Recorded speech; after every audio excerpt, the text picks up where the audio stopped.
Hey guys, Sneaky Snake here, Brothers in Arms World of Warships. In today's video, I have two replays for you from the public test server that I played on over the weekend in the mighty Tier 10 Soviet heavy cruiser, the Moskva. So, over the weekend, my buddies Puddin and Spider told me that I should download the public test server and give it a try. Now, this is something that I've never done before, but it's a good way to not only see what's coming with the upcoming patch, which is 0.5.9, and we do have a commentary about what's coming up. The link to that video is provided right now above on your screen, but also just to try out some of the ships that I haven't been able to grind up to and get. And also, Wargaming gives you free stuff for playing on the test server, so there's really no reason not to. So I decided to give it a go and just try out some new stuff. Now, I played on a plethora of different ships. The Zao, Shimakaze, Yamato. I played on some of the high-tier Soviet cruisers, but my most favorite ship from this weekend was this beauty right here, the Moskva. This thing is honestly a battle cruiser, or some people consider it a battleship. This thing has very, very terrible concealment and has lackluster maneuverability, at least in terms of its rudder shift time and its turning circle, but it more than makes up for it by the amount of hit points, the armor, and these excellent 220 millimeter guns that this ship possesses. Now, this thing is basically a heavy cruiser on steroids. Again, reason being why a lot of people refer to this thing as a battle cruiser or a battleship. It has excellent range on its guns at 19.6 kilometers, the highest of any cruiser in the game by far. And they have both excellent AP and HE. The AP shells do 5,800 citadel damage, and the high explosive shells with Demolition Expert, which I do have on my captain, is a whopping 20%, just shortly behind the Zao at, I think, 22%. So I wanted to give this thing a try because, quite frankly, I was a little skeptical of this thing. I wasn't sure how well it would fare up and stand out against its competitors at Tier 10, those being the Zao, the Hindenburg, and the Des Moines. However, I was pleasantly surprised with the ship, and this is the first game that I played in this thing. We're playing some Bastion here on the map Atlantic. I'm divisioned up with my buddy Puddin597, and he is in his Tier 9 Soviet destroyer, the Udaloy. That is his new favorite ship. He has loved every second of playing that thing, and he also does have that ship on his regular account. However, for me, I'm at the Tier 6 Bajoni, but I do love the Tier 6 Bajoni. It's a fantastic little ship, light cruiser, and it really starts to get you into the mold of just how powerful these Soviet cruisers are, starting, again, at Tier 6 and going all the way up through the line until you get to this absolute monster right here. Now, again, the concealment on this thing is very poor. Even with a full concealment build, it's only around 13.5 kilometers for its detection range, which is very, very poor. To put that into perspective, I believe the Hindenburg fully concealed up is still 11.1 kilometers, which is much, much better. I got my first salvo out, however, on an enemy Hindenburg, do 4,000 damage off of 4 shell hits with the high explosive, and I noticed that the Tashkent comes flying into the one objective, so I pop my radar, and I start getting some shots out on him. Now, my buddy Puddin has already taken some shots at him as well, but with the radar up, now I'm able to get some of my own, and I do 3,000 damage on the Tashkent. He goes back into the smoke just as my radar runs out, and I shoot one last salvo at him as he's backing up, get 3 more hits, and incapacitate something. I see the enemy Montana is now making a push down here towards 1, but I have turned the enemy Hindenburg away. Now, pretty much the mold here for how you should play your Soviet cruisers is you want to be that guy, that really annoying captain that's zipping around at medium to extreme range, raining down either high explosive if he's angled, or switching to armor piercing if they're presenting a broadside. Because again, like I said earlier, these things have excellent capabilities for both the high explosive and the armor piercing. Now, I think I was safe. I didn't think the Montana was going to be able to reload that fast. And unfortunately, I do take 1 shell right underneath the second turret and take quite a bit of damage, 14,800 to be exact. And he does shoot his rear turrets at me. However, the island is able to protect me, and that was, again, what I was banking on for his first salvo. Now, I do go out of detection as I head behind the island, but I'm getting ready to come back around the other side and basically have that Montana getting shot at by 2 different angles. I get my armor piercing going on the Moskva. Now, the armor piercing is not as good as the Hindenburg. Right there, I hit a plethora of shells and managed to only do 580 damage. And I totally didn't see the Iowa there. Completely T-boned him. Whoops. Now, again, the AP is not bad whatsoever, but German armor piercing, you get 12 guns on the Hindenburg instead of 9, and you also have a slightly faster rate of fire, and it can just, it seems like, do much more DPM with the armor piercing, but certainly not with the high explosive. And with the quick press of the 1 key, I am back to slinging this very good high explosive shells that the Moskva gets. Now, the thing about the Moskva that is just so good is, I mentioned earlier, is these rail guns. Take some shells right there. Don't get very much damage taken from them. The railguns on these things fly so fast. At 19.6 kilometers, it only takes around 9.5 seconds for the shells to reach their target, let alone at 9 kilometers where it takes under 4 seconds. So these things get to where they're going really, really fast, and it's really easy to snipe citadels, to snipe ships at very long range with these guns.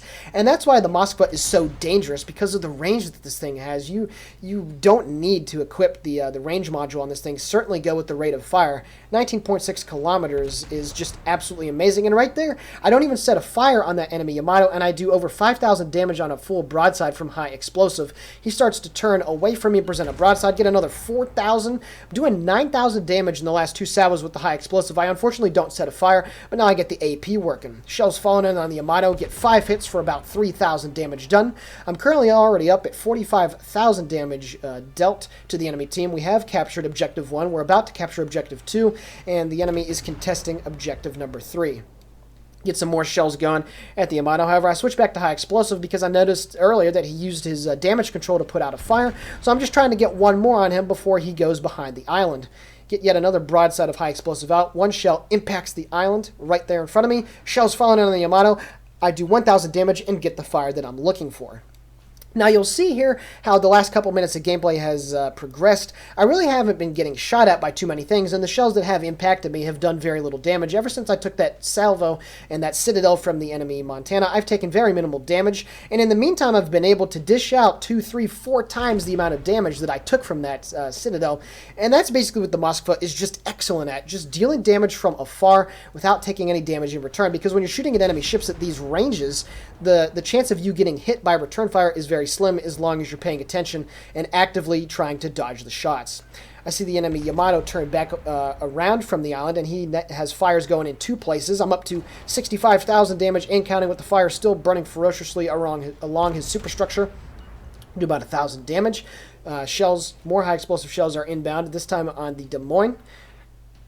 Get 2 hits on him. And now I'm shooting back at the Hindenburg, and you see here, I'm just calmly switching between targets that are within my range, just shooting shell after shell after shell, dealing some very good damage in return. There we go, set the Hindenburg on fire, only do about 1,000 damage, but again, that is the third fire that I've set, and I've shot about, at this point, 60 to 70 high explosive shells. Get another salvo on the Hindenburg. Now, I probably should have had armor piercing loaded for that salvo there, but, you know, again, this was my first game in this thing. Really wasn't sure just how good the AP and HE were, so I was just kind of testing it out on various ships. The enemy Des Moines comes around from behind the island, so I shoot my full broadside, and I start turning in, seeing that Hindenburg shells are on the way. I'm able to dodge some of the Hindenburg shells, but take a pretty decent salvo from the enemy Des Moines. He turns away from me, but however, 12.5 kilometers about, and these shells only take 5.5 seconds to reach the target. That Des Moines is not safe from these railguns whatsoever. Shells falling in on the target, get a nice 3,000 damaging salvo there. 3 penetrating shots, and 1 that did not. Actively dodging from the Moskva that shot at me, his shells land short, just out of his range. And now I switch back to the Hindenburg, and again, up to 80,000 damage, and this has happened in, about 5 to 6 minutes worth of gameplay, maybe less than that, just dealing very good damage. Enemy bombers are above my position. My AA trying to shoot him down. Unfortunately, I take one right on top of the funnel, the forward funnel that is, but because you have the damage control, you can let it burn for a little bit. And then I put out the fire, and I still have 39,000 of my hit points left, which is a very good number regardless. I do happen to shoot down both of the bombers as they're leaving the area. So as you've noticed, I've been using quite a bit of high explosive for this point of the game. Shells falling on the Moskva. There we go. A very nice salvo. 8 out of the 9 hit for 8,000 damage, and I set yet another fire. Up to 90,000 damage done. Keep shooting my high explosive at that Moskva because he is angled, and at 17.5 kilometers, you know, your armor piercing is not going to be doing very much, especially to a ship that's this heavily armored at that angle. 1,000 damage on the next salvo that I shoot out at him. Shells are falling in, and you see at this range just how quickly those shells are getting there. This is certainly faster than the Hindenburg. I believe the AP and HE shell velocity on this thing is around 950 meters a second, which is just absolutely asinine. Then I switch to armor piercing. As my shells are in the air, the Moskva is going to take some massive hits right here from my friendly battleship over there. Shells falling in. There we go. 3 citadels, 17,000 damage done. And that Moskva just got deleted instantly by the combined fire from my friendly Iowa and myself. So there we are, the first 3 citadels of the game for me. And even at that kind of range, this thing can snipe citadels like no other. 5,000 damage done on the Iowa. And I'm going to continue firing my armor piercing here. Again, just trying to see just how good this armor piercing is. Now, you can see the accuracy on these guns at ranges. It's not bad whatsoever. It certainly isn't German-like at the shorter ranges, but it's not bad. It's not bad at all. Keep shooting my armor piercing, trying to hit the superstructure of the Iowa, get about 2,500 damage done. I'm almost up to 120,000 damage done so far. We have lost 5 ships, and the enemy has lost 5 ships. However, we have taken a sizable point lead due to the caps that we have taken. More armor-piercing salvos going out at the Iowa, and you see here the rate of fire on this thing is around 9.5 seconds, which honestly is kind of OP. Quite frankly, these are the biggest guns in any cruiser in the game, and yet they can fire almost as fast as a Hindenburg. And hey, I ain't complaining. I'm just going to keep dealing some damage. Iowa taking much more damage. He's on very low health as my last salvo falls in on him. And that is my second kill of the game. The Iowa taken care of. 126,000 damage. 3 planes shot down. 2 ships destroyed. 3 citadels. 4 fires. And 150 target hits. So now at this point, with all the enemy ships taken care of at the objective 1, I decide to head back up to the north to defend the 2. Just as I see a couple enemy battleships are pushing out of objective number 3. There's also a Moskva way off, 24 kilometers to my starboard side. There's also a Yamato over there as well on about a 3rd health. So I see that he's aiming at me because I'm detected by those enemy dive bombers. So I start to turn. And I also see that there's 2 Montanas coming in on my position, and I judge that Yamato's salvo correctly. And there's no chance that he's going to hit me whatsoever as long as I keep turning, which I continue to do so. Now, these Montanas keep pushing down, and they're presenting a pretty decent broadside, but I'm going to keep shooting the high explosive here. Now, the 20% fire chance on the Moskva is absolutely fantastic, but there's some times where it just feels like you're shooting salvo after salvo of HE, and you're just not getting a good return on investment. And that certainly has felt like the case here, as I do set my next fire number 5, but it just feels like I should be setting a lot more than I currently have. But again, I ain't complaining, almost up to 135,000 damage done. And I'm going to keep peppering that Montana with my high explosive fire. The other Montana is aiming at me, trying to swing all of his guns into position, so now I got to start angling for him as well, since the other Montana that's bowing towards me is not necessarily as much of a threat because he's only on 29,000 health and he is burning rapidly. I shoot my high explosive out at the enemy Montana, do a pretty good salvo of about 4,000 damage, and I switch to armor piercing. Armor piercing at 13 kilometers you'd think would just be absolutely deadly on the Moskva. I earn the Confederate. Only do about 3,000 damage, take a pretty sizable hit from the Montana that was angled in towards me. He starts to give his broadside, but he's getting hit from my buddy Putin up there, hiding in the smoke, using his armor piercing, and he's dealing some massive damage to that enemy Montana. Continue to shoot my armor piercing at the Montana that is angled in now at me. However, I am starting to not do much damage to him, so I switch back to high explosive. I'm up to 162,000 damage done here, and I get my 6th fire of the game. Unfortunately, he shoots his front 2 turrets at my buddy Putin and takes him out. So at this point, this Montana is the last legitimate threat, at least directly in front of me. So now I got to start angling in towards him because I'm presenting too much of a broadside. But you see here, just taking those 16-inch shells pretty well. I only take about 8,000 damage. I set fire number 7 on him, and he uses his damage control party to put it out. Now I switch to armor piercing because I'm starting to close the range rather good against him. He's only 6 kilometers away. Do over 3,000 damage on that last salvo, and I'm going to go completely bowing. And when the Moskva is bowing, this thing is a very tough nut to crack. There we go. 6,600 damage done with that last armor-piercing salvo. I switched back to high explosive because I thought that he was going to continue to turn in towards me. Shoot my high explosive out, set fire number 8, do about 1,000 damage, and then I switch to armor-piercing. And at this range, it doesn't matter. I tank his front 2 turrets, only take about 8,000 damage, front 2 guns out, and holy crap, 5 citadels, 30,000 damage right through the 2 turrets. Holy crap. That was a monster salvo. He shoots his 2 rear guns at me. I don't take much damage from him. I shoot my full broadside into him. 3 more citadels, 14,000 damage done, and I put the fires out as I now swing towards the Moskva up to 236,000 damage done. But unfortunately for me, the game ends right as I shoot my last armor-piercing salvo, and that is the end of a fantastic game. Alrighty guys, we're going to jump right into our next clip of gameplay. I'm playing some domination here on the map Trap, and I am not divisioned up with anybody. This replay came from the last day that the public test server was up, and while not as much damage as the first one, which I was not expecting at all, that's an absolutely monster game.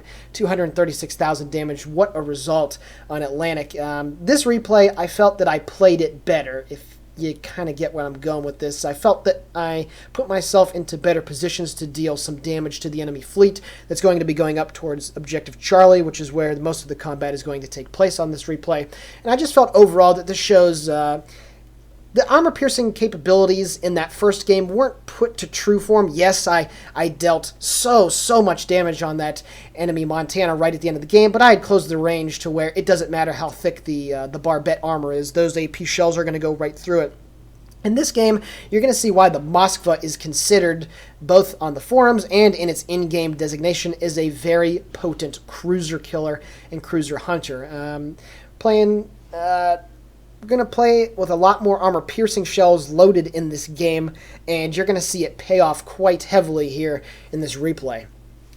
So looking at the teams, we have a Gearing and a Kharbarovs that are going to be moving up towards Objective Charlie. We also have a Hindenburg over here on my side of North Carolina. There's an Izumo. So I feel like the top dog up here. And again, when you're in a ship such as the Moskva, this thing just, it's as big as a Yamato. Quite frankly, it's almost as long as one, and this thing just feels like you're in one, and as such, it just has that kind of flagship quality where you just feel invincible when you're in this thing. Now, the Moskva has a rather large citadel, something I forgot to mention in the first video if you give it a broadside, but if you don't and keep it angled in, you're going to see again just how good this thing is at tanking battleship caliber shells, even from Yamatos. One little quick quirk of a statistic that I found out about the Moskva is that this thing has up to 40 millimeters of bow armor, and the Yamato's guns can auto-penetrate and go through 33 millimeters of armor or less. So you actually have a very good chance in the Moskva of not having one of those shells over-penetrate, and you're actually able to tank against the Yamato, at least at range, a lot better than you might think.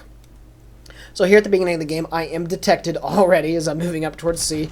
That Benson is about 12.5 kilometers away, and at that range, yes, I'm already going to be spotted. But in something like Hindenburg or a Des Moines, I wouldn't be detected at this moment. There's a Gearing also up here at the cap. I do shoot some long-range shots at the enemy Benson because, well, it doesn't take the shells very long to get there, and you might as well try and deal some damage any way that you can. I also see that there's a Des Moines coming up here as well. There's an enemy Iowa, and there was also another cruiser. I think it was a Moskva that popped up really quickly. So I'm going to try and get myself into a position where I'm able to utilize the armor-piercing capabilities on the ship to much more, better effect and show you guys just how potent this thing is when it's slinging AP. Now, there's a Mogami. It was not a Moskva. It was a Mogami. First shots at him, however, wow, I aimed those way too far. The shells just travel so fast. Now, I use this time to maneuver around and get into a position where I'm able to get my full broadside going. Just as the Des Moines comes around the corner, I am swinging my rear turret into play and should have it good to go for the next salvo. I only get one Citadel for 7,400 damage, and now I get my full broadside going. And we're going to rack up some serious damage here. Shells falling in on the Des Moines. There we go. 20,300 damage. 5 overpens, but 3 Citadels on the side of that Des Moines, and he has lost a crap load of his health. He just goes into the smoke, but I still land yet another Citadel at him at a decent angle. 2 more penetrating shots, and just like that, 40,000 damage just taken care of. Most of it on the Des Moines, and he's, quite frankly, out of the game that quickly. There's the Moskva that I was talking about. He appears 16.4 kilometers away, so I switch back to my armor-piercing shells, and I'm looking for a good shot on him. Shells are falling in near the bow of the Moskva. I only manage 1 hit that overpens for 580 damage. I start taking some fire from an enemy Fletcher.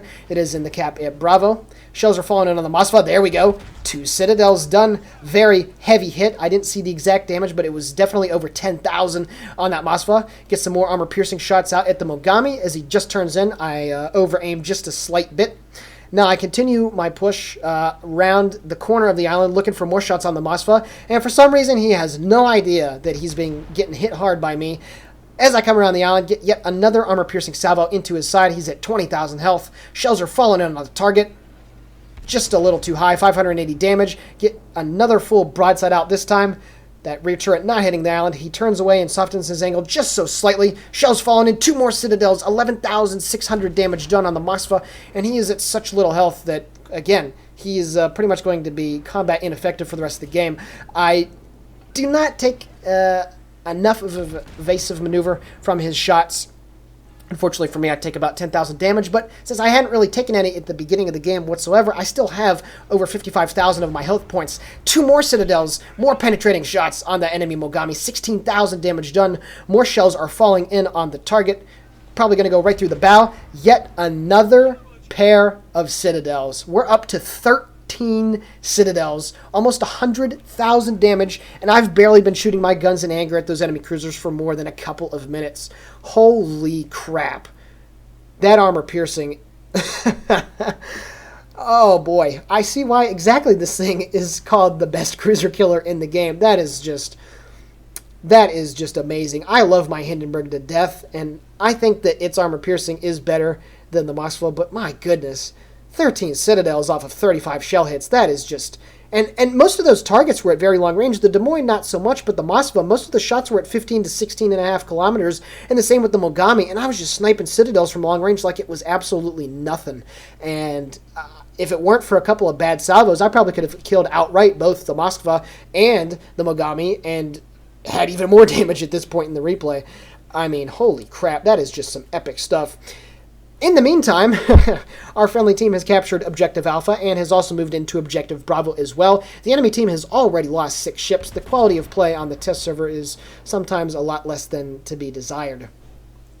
We've only lost 4 of our friendly ships, and again, I overaimed quite a bit here on the Yamato. Trying to get the aim right with these railguns was a bit of a challenge for me. I think I played 5 or 6 games with this thing, but all of them were over 100,000 damage. I just was dealing so much damage in this thing, and, you know... what else can I say? These guns are fantastic. Now, here's the part of the replay where you're going to see exactly what I mean by being able to tank somewhat the 18.1-inch shells from the Yamato wind bow, and I know that he's going to shoot at me, so I'm starting to lessen the angle of my armor. See that Iowa shells are coming in. I react to it a little late, excuse me there. I do get a turret knocked out, but I only take a couple thousand damage, and it's at this point that the Yamato fires a full broadside. So I switch to high explosive, and on my very first high explosive salvo, over 5,000 damage done, and 1 fire started. Tanking some damage there, only takes 6,400, and I did receive 3 or 4 shell hits from that Yamato. I got very lucky there that he didn't do a whole lot of damage, but then again, this thing, I believe, has about 160-some millimeters of citadel armor, and when it's angled like that, it's actually very potent. I'm turning away from the Iowa as his shells land harmlessly behind me. Hear the splashes right there, always a good sound. And the Yamato shoots his next salvo at me, so I continue to turn, trying to present as little of an angle as I can. He gets hit massively from the friendly battleship that is in the Kappa B, and you saw there, I took quite a few bounces over the ass end of my ship in this thing. Holy crap, that's awesome. That's something that you just could not rely on whatsoever in a Hindenburg, a Des Moines, or even something like a Zhao, which has quite a bit of armor. That Yamato is now turning away from the humongous hit that he took from my friendly battleship NB, and now I'm starting to shoot some more armor piercing at him. Hit some shells just below the turrets, but above the waterline, do 5,000 glorious points of damage on the Yamato, and he's going to burn out. He does get one last salvo on me, however, my high explosive fire finally gets the job done. 136,000 damage done. I turn away from his shells, and they all harmlessly miss. So in the 2 salvos that he was able to fire and hit me with, I only took about 7,000 damage, and I was able to get most of that back with the judicial use of the repair party consumable. So I'm still at 51,000 health. I still have more health. I still have more health than a full health Hindenburg. No, excuse me. I have about 550 points less than a full health Hindenburg. And I've been taking quite a few battleship hits in this game. And I've done 136,000 damage. So I'm still essentially, hit point wise, a Hindenburg. And more so than a Zhao and a Des Moines. I mean, the hit points that you have in this thing, it's just so nice. Now, obviously, you shouldn't, and you don't want to tank damage to the point where you're just throwing away your hit points, but my goodness, I mean, I'm still completely combat effective. And I get more high explosive shots downrange at the Iowa. I know I keep going on and on about this hit point thing in the armor, but there's some threads on the forums that I was reading yesterday on the World of Warships website when they're just like, oh, the Moskva has terrible armor, it's terrible, it sucks, it's atrocious. I have no idea what these people are talking about. I honestly have no idea. Shoot some more broadsides of high explosive at the Iowa. He is angled in against me, and because it's an American battleship, he takes high explosive damage a lot better than his Japanese counterparts would. I see that he shoots his forward turrets in anger at me, so I start to turn in towards his shells. My shells are falling in. Gain a couple hits. Take some damage, some moderate damage. 4,400 taken from him. Take a couple shell hits, but nothing major, nothing serious whatsoever. My last salvo was a bit above him, so then I shoot my last one of high explosive, and I switch to armor piercing, trying to see how much damage I can do to him. He's at just under 14 kilometers, get some nice high explosive damage done, 3,000 damage. He shoots his rear turret at me. One shell hits, 1350, no big deal. He does slow down, though. It causes my forward turrets to miss with all but 2 shells that go over penning for 1,100 damage. Takes some more damage from him, but again, only a couple thousand. I do get a main turret incapacitated, but I definitely get the repair party going on that one to get it back in play. Continue to fire more salvos at him, switching to high explosives since my armor piercing wasn't doing too much, but at this angle, I decided to switch back to my armor piercing. More shells falling in at me. They harmlessly miss off to my starboard side. Get about 3,000 damage done on the enemy Iowa. More shells coming in at me, and I only take about 1,000 damage here. And, I mean, this Iowa is pretty much screwed. There's really nothing that he can do to me right now. He really can't get a Citadel on me when I'm bow in like this, because those 16-inch shells certainly don't penetrate as much armor as the Yamatos do. My friendly destroyer in front of me, the Gearing, decides to lay a very convenient smokescreen for me, so now I can fire at this Iowa with impunity and not have to worry about getting hit in return. More armor-piercing salvos out, 3,450 on the last one, and I'm getting ready to turn my attention to the enemy Yamato that is coming in. I do manage yet another fire. That is my third fire of the game. Continue to pump out the DPM on that enemy Iowa with the high explosive, and he gets finally killed by a friendly ship off to my port side. Now we have a full health Yamato, and I'm already at 166,000 damage, and if it weren't for us just getting ready to cap the last objective and almost having the game in our control, I really do think that I would have eclipsed yet another 200,000 damage total in this game. More shells falling in on the Yamato, a nice solid 5,000 high explosive salvo there. Keep utilizing the forward gun, still sitting in the smoke here, completely undetected, just shooting with impunity. More shells hitting, there we go, high caliber achieved, and we're up to 174,000 damage done, 138 shell hits, 13 citadels, 3 fires started, 1 ship killed in the game so far. More armor-piercing salvos out on the Yamato, because he is presenting a nice broadside there. Get about 3,000 damage done on the Yamato, swinging my rear turret into play. He starts to swing his turrets in towards me, and I know what's going to come next. He's going to shoot at me. More armor-piercing out on the Yamato. Get a nice solid 4,000 damaging hit. His rear turret, he shoots at me. I start swinging my slow ass. Take 2 right on the side. Only take about 4,000 damage from him. Something tells me if I was in a Hindenburg, one of those would have been a Citadel, and I would have just lost 10,000 or more hit points. Something tells me. 3,000 damage on that last AP salvo. We now get a Confederate to go with the high caliber. He gets hit by a couple more torpedoes, more shots out on the Yamato. Shells hit, just under 1,000 damage. Not the best. A couple shells did not even penetrate his armor. We're up to 187,000 damage done. We're about to win the game as well. Another 957 roll. And I'm going to shoot my last armor-piercing salvo of the game. But unfortunately, the game ends. But still, another monster game in the Moskva here on the map Trap. Alrighty, guys, we're going to take a quick look here at both post-battle results screen. On the one that I had on the map Atlantic, 447,000 credits received, just over 7,000 total XP, 236,000 damage done in my very first game in this ship on the public test server. Holy crap, 229 shell hits, 7 planes shot down, 3 ships destroyed, 11 citadels, 11 base defense ribbons, 8 fires set, and we get a Confederate and a high caliber. Now we're going to take a look here at the team score, and easily tops on the team, 2,363 base XP. Just absolute destruction with this thing. I tanked the damage really well, dealt it out in the masses in return, and this was just pretty much the most epic game that I've ever had playing a ship for the first time. Now taking a look at the other game, 375,000 credits received, just over 5,000 total XP, 188,089 damage done. Another Confederate in high caliber, 169 target hits, 1 ship destroyed, 3 fires, 13 more citadels, and 3 base defense ribbons. Taking a look at the team score, yet again, tops on the team with 2,256 base XP. All I got to say was this was the most fun I've had playing a ship in a very, very long time. I enjoyed playing the public test server. The next time that they have one of these come out, I highly suggest that you do so. Get that free stuff. Play on the ships that you're grinding for. And without further ado, that is the Sneaky Snake for Brothers in Arms World of Warships. Have a fantastic day. And in the comment section below, really quickly, let me know if you guys enjoyed this little double dose of gameplay and if you guys would like to see more of this in the future. Ciao!